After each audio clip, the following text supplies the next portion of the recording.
Module 4, Slide 1. Welcome to Module 4, which begins the second half of the Learning to Get Along course. By now, you probably have collected some new activities for your own SEL toolkit based on the ideas presented in Modules 1, 2, and 3. Some of these may be adaptations of the examples from around the world, and perhaps others were inspired by what the scientists say, or others locally originated activities shared with you by your colleagues. In this module, we transition from self-awareness to social awareness, which is the core skill area that enables people to build strong and healthy relationships at school, at work, and throughout their lives. As you now know, this is not an isolated skill, but is closely intertwined with emotional self-awareness and is related to the capacity to experience empathy, to be able to know and feel the emotions of others, to walk in their shoes. Module 4, Slide 2. The emotions that we have about other people shape the way we feel about ourselves. Our brain is embodied in an ocean of life that sustains and bolsters us. Dr. Mary Helen Imordino Yang, neuroscientist, psychologist, and teacher. Module 4, Slide 3. Module 4 Objectives. Upon completion of this module, you will be able to do 3 things. Define social awareness and the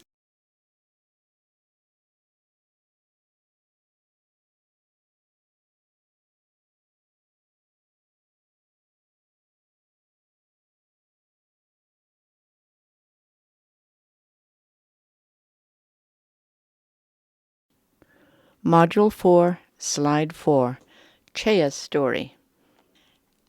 As you listen, think about why Chea almost dropped out of school, the role played by Chea's science teacher, how the football coach helped, whether this solution to a similar problem would work at your school. Chea is a 15-year-old schoolboy with a big heart and a winning smile. Because he was born with one leg shorter than the other, he cannot run as fast as the other boys. But he loves sports just the same. Chea has always been a good student, but a few months ago he started to feel sad and depressed. But no one knew, not even his parents. Whenever anyone asked how he was doing, he just smiled and said, "Fine," even though he felt terrible inside.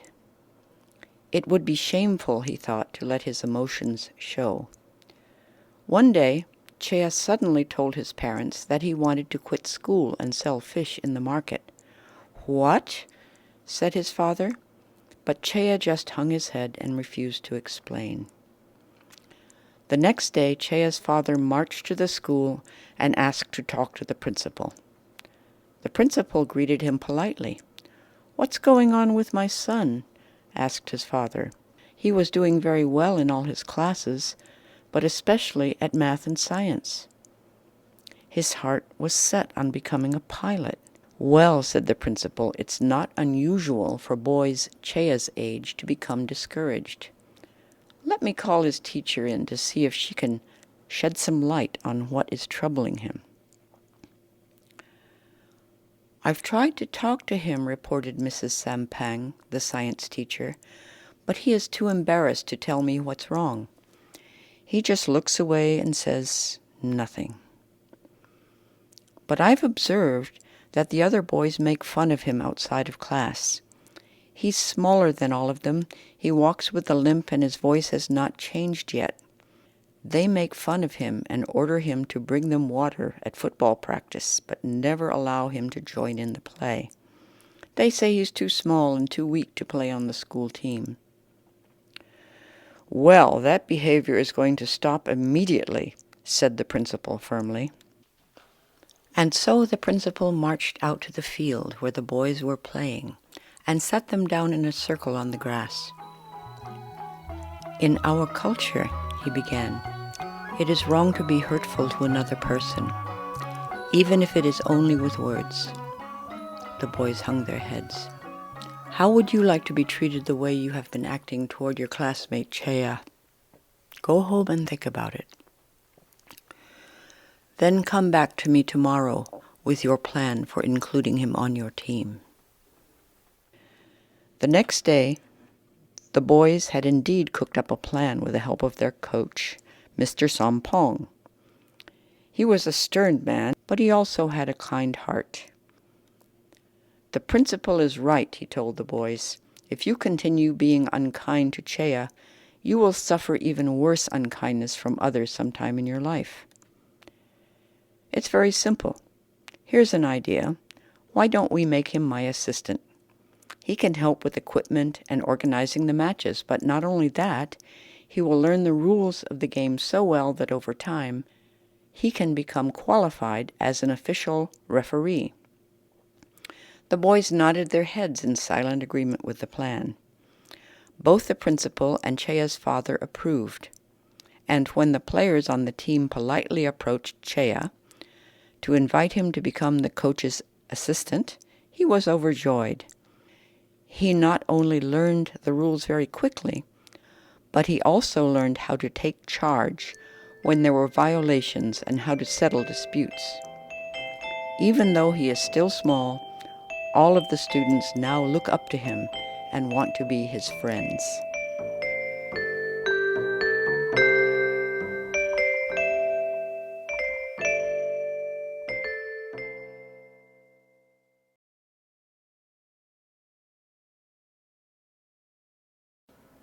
Module 4, Slide 5. What is social awareness? Social awareness is, very simply, the ability to relate to others. This means being able to take another person's perspective, to understand and respect social norms, for example, being polite and respectful in the way we communicate, sharing the things we have and know with others, and taking action to help others when needed. Social norms are established within the cultural contexts in which we are born and grow up, and differ greatly from culture to culture. That is why, when people from different cultural traditions and different languages come together in a place of learning or any other context, they have to work harder than usual to cultivate positive connections, to listen, to observe, to respect difference. In other words, to learn to get along. Module 4, Slide 6. Why is social awareness important?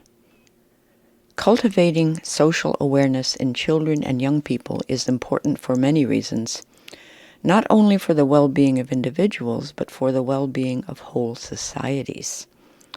Cultivating social awareness in learning spaces has lifelong benefits.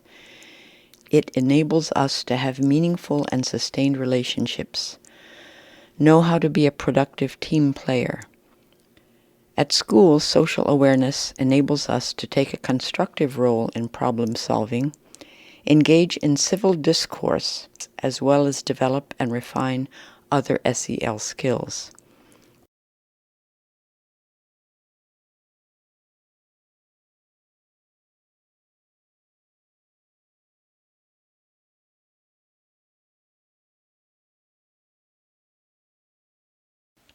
Module 4, Slide 7. What do the scientists say? Well, they say that we humans are social animals. That is, our predisposition to live and thrive in groups reflects the influence of physical and psychological predispositions that helped our ancestors not only to survive and reproduce, but to invent technologies that eventually have made instantaneous communication and travel, even to the moon, possible. In other words, we are hardwired, or predisposed to behave in certain ways in order to ensure our continued survival and development. What distinguishes human societies is that our brains are designed to, first, create and use language. Secondly, to create and use symbols such as pictures and writing systems to share knowledge and ideas. Third, to feel and express empathy and adapt to new circumstances, for example, to learn new languages and technologies. And to navigate among diverse social groups and expand our views of the world around us. Module 4, Slide 8.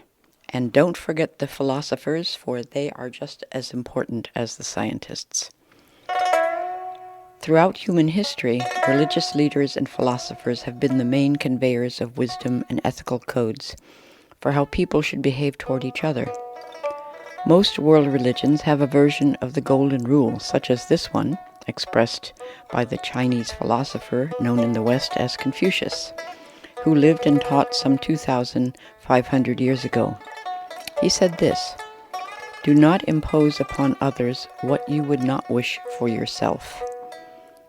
Personal actions and social rules for behavior, grounded in the ability to feel empathy, is highly valued in most of the world's diverse cultures, especially from the perspectives of philosophy and faith. In some African philosophical traditions, the very concept of self is determined by others, as in the Ubuntu expression, "I am because we are." What is your culture or religion's version of the Golden Rule?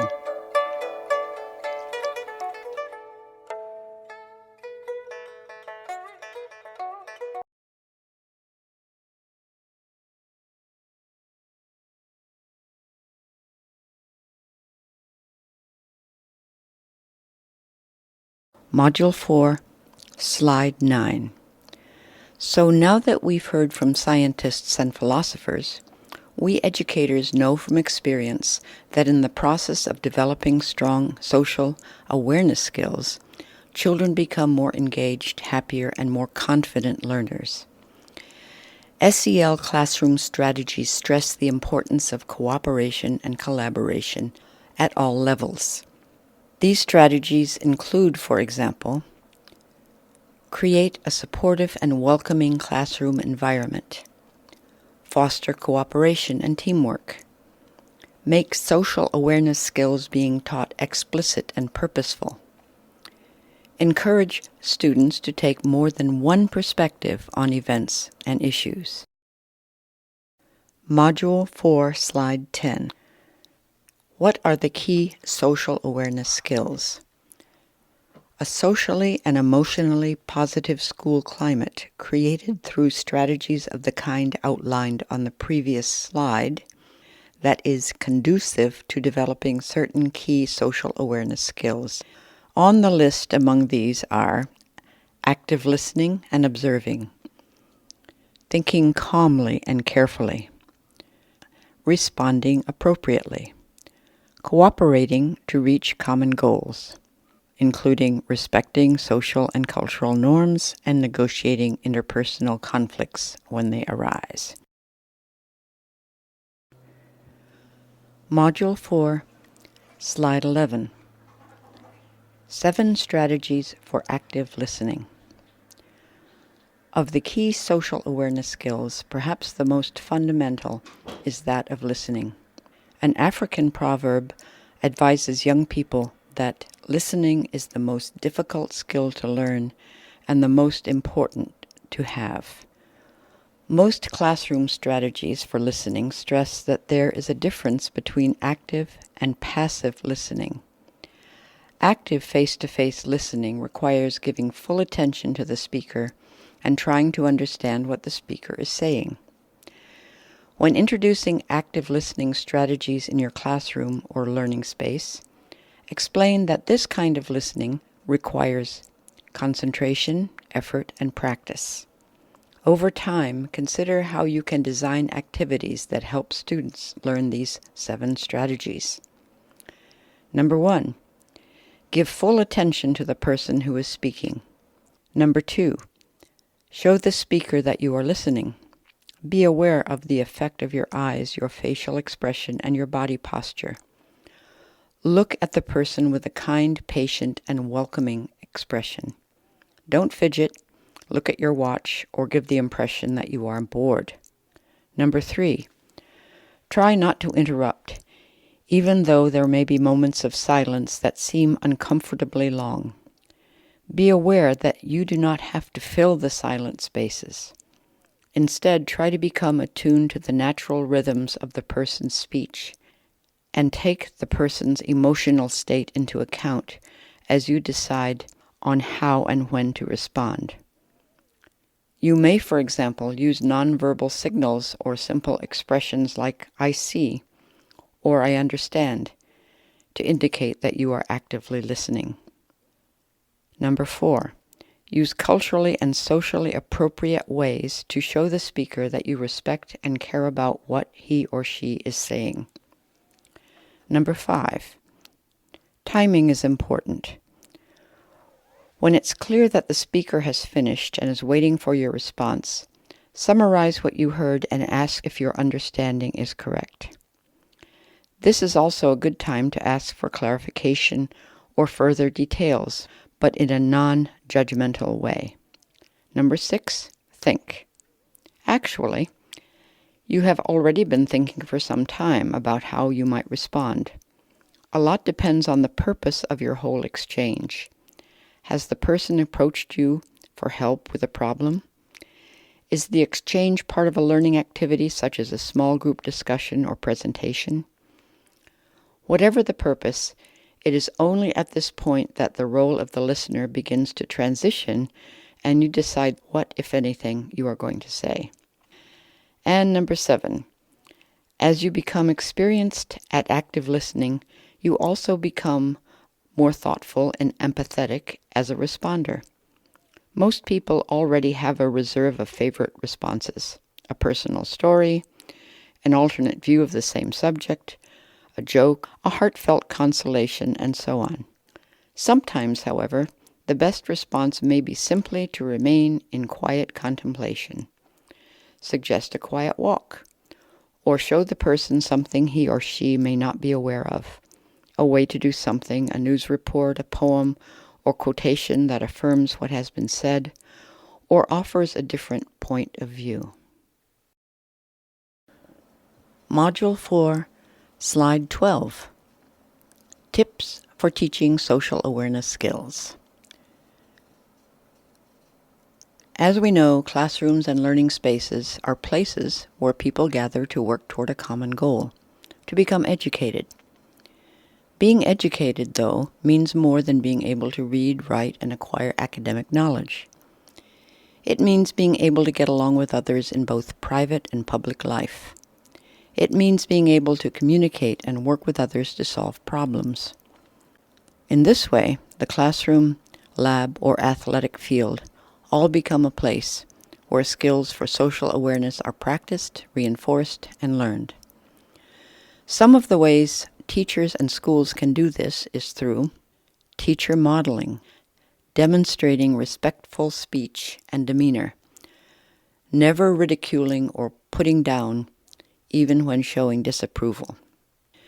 Building of classroom and school as a community of learning, where community members are like family, willing and able to help and support one another.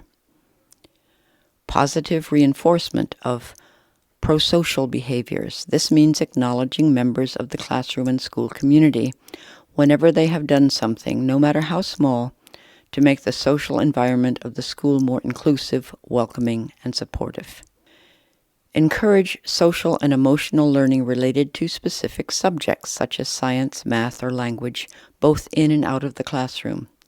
For example, a language teacher might advise a school drama club to write and perform a play that illustrates how problems of social exclusion, conflict, or bullying can be confronted and resolved. Module 4, Slide 13. Learning environments matter. A learning environment is more than walls, windows, desks, and textbooks, although it is those things too. Classrooms are, some theorists say, like living cells that must be nourished and protected in order to grow and thrive. So what makes a learning environment good? The answer most often lies in the set of psychosocial conditions as described in Module 2. And those factors are created largely by teachers and school staff. They are alive. When students have strong, mutually supportive relationships with their teachers and peers, they are more likely to become well-adjusted, curious, and successful lifelong learners. Module 4, Slide 14, Examples of Social Skill Building Strategies from Around the World. Many school systems, together with parents and schools, have recognized the need to build children's social skills. These examples show a wide range of strategies and programs from very different cultural contexts, but with a common objective to build the kinds of attitudes, behaviors, and skills that strengthen children and young people's ability to cope with problematic issues such as school violence, exclusion, gender inequality, and individual trauma. Module 4, Slide 15. The takeaway. The social component of SEL, the S, is interlinked with the emotional component, the E. So much so that the boundaries are often indistinguishable. That is partly because our perception of the way others see us shapes the way we see ourselves. Being aware of and increasing our natural capacity for empathy helps us to build strong social awareness skills. Strong social awareness skills can lead to better and longer-lasting personal relationships, but not only that, they can also lead to higher academic achievement and success in the workplace. Teachers can help students build social awareness skills both implicitly and explicitly from early childhood up through adolescence and beyond. Module 4, Slides 16, 17, and 18. Self-checkout. As in the first 3 modules, choose the best response to items 1 through 6. Make a note of your choices and, if possible, discuss with your colleagues. Pause the video if you need more time. You can check your answers at the end of the presentation.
Module 4, Slide 19.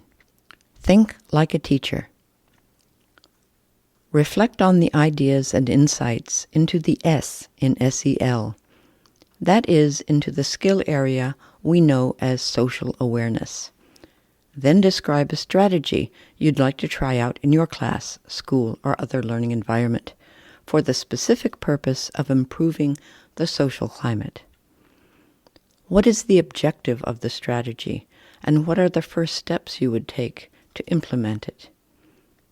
Over the longer term, think about and discuss your ideas with colleagues as you begin to take steps to elaborate on a more detailed, comprehensive plan.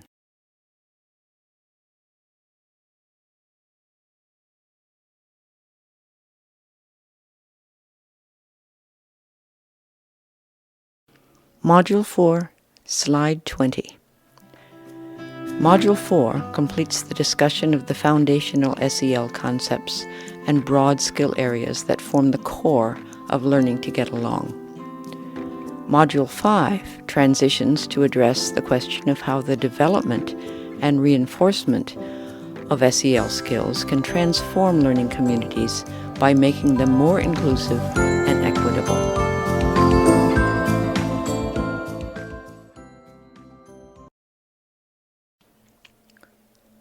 Module 4, Self-Checkout. Number 1. Why is it important to build students' social awareness skills? All of the above. Number 2. In LtGA's story, the science teacher helped solve the problem by careful observation of the boy's behavior. Number 3. Through the creation and use of symbols, humans are uniquely able to share knowledge and ideas. Number 4. To empathize with another person means to understand how the person feels. Number 5. One strategy for building social awareness skills is to encourage cooperation and collaboration at all levels. Number 6. Which of the following should an active listener try not to do? Interrupt with examples from your own experience.